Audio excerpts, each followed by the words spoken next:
From the rising of the sun to its going down, the Lord's name is to be praised. Let us open our hearts to his presence and listen for his voice in the stillness of this evening hour.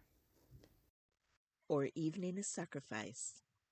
The city's May 5th. Precipitous moves to the country not advised. We'll build on the rock, the living rock, on Jesus, the rock of ages. So shall we abide the fearful shock when loud the tempest rages.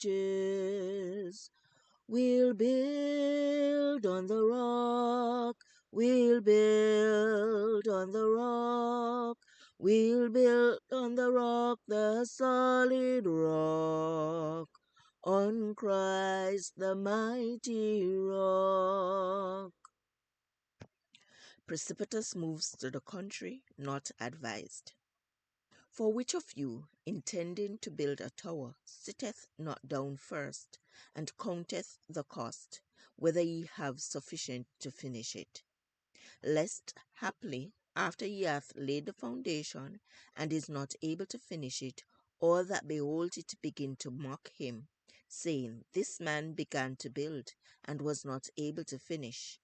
Luke 14, verses 28 to 30. Let everyone take time to consider carefully and not be like the man in the parable who began to build and was not able to finish. Not a move should be made, but that movement and all that it portends are carefully considered, everything weighed. There may be individuals who will make a rush to do something and enter into some business they know nothing about. This God does not require.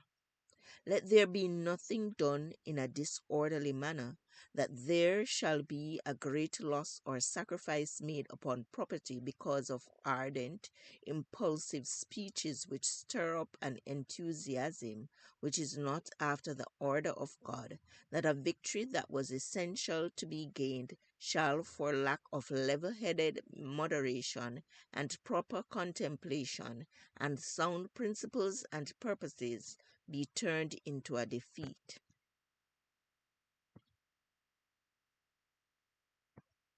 The time is not far distant when, like the early disciples, we shall be forced to seek a refuge in desolate and solitary places.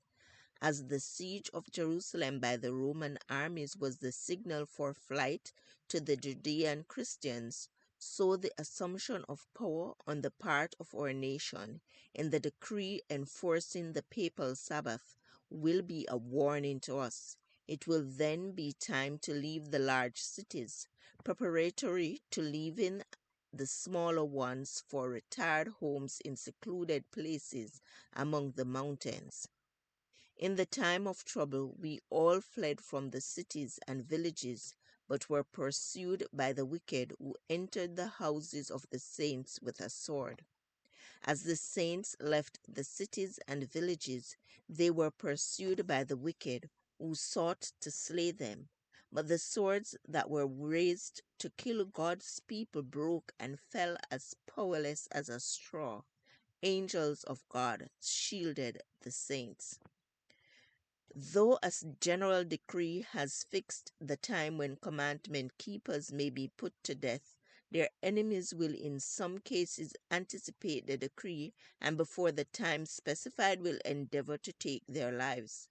But none can pass the mighty guardians stationed about every faithful soul.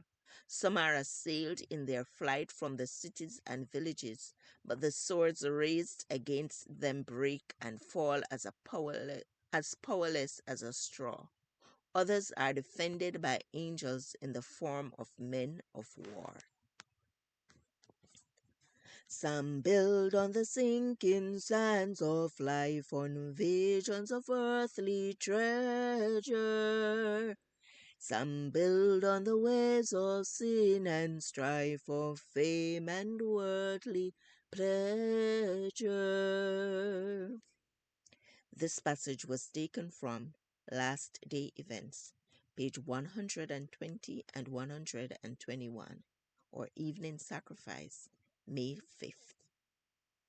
I encourage you to connect with God and receive strength to overcome obstacles each day. Thank you for listening. Please join us tomorrow as we offer up our evening sacrifice.